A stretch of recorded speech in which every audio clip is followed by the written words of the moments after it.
गणेश जी को गजानन नाम उनके जन्म से जुड़ी ही एक कथा है।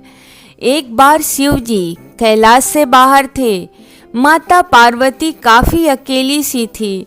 उन्होंने अपने शरीर पर चंदन का लेप लगाया और जब वह लेप सूख गया तो उसे उन्होंने अपने शरीर से निकाला और उस लेप से उन्होंने एक बालक की मूर्ति बनाई और अपनी शक्ति से उस मूर्ति को सजीव किया, यानी कि उसमें प्राण डाले, उसे जीवित किया। वह एक सुंदर बालक के रूप में जब जीवित हुए तब माता यह सब देख रही थी। तब एक तेज रोशनी निकली जिससे उस बालक की नाक माता से बिगड़ गई, लेकिन माता ने उसे वापस ठीक किया। तेज रोशनी क्या थी, क्यों उत्पन्न हुई, यह आप हमारे अगले वीडियो में देखें। जब वह बालक पूर्ण रूप से जीवित हुआ, हंसने बोलने लगा, तब माता ने कहा, तुम मेरे पुत्र हो, और वह कैलाश में माता के साथ रहने लगा।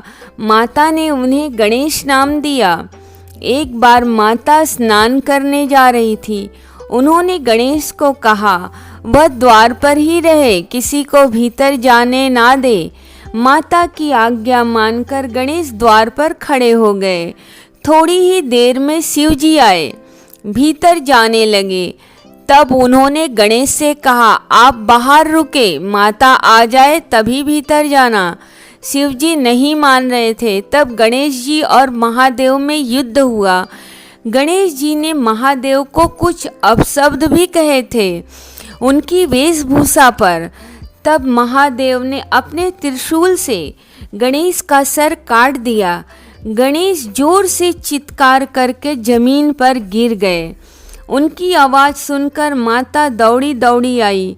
गणेश का सर कटा देखकर वह रोने लगी और महादेव से कहा, मेरे पुत्र ने कुछ भी अनुचित नहीं किया था, वह मेरी आज्ञा का पालन कर रहा था, इसलिए आपको मेरे पुत्र को पुनः जीवित करना ही होगा। यह सब आकाश से सारे देवी देवता देख रहे थे। सब कैलाश आ गए। अश्विनी कुमार, जो कि एक सर्जन थे देवताओं के, ऐसा हम कह सकते हैं, पुराणों में भी इसका जिक्र है, जो यह सब बताता है कि धन्वंतरी जी आयुर्वेद के जनक हैं।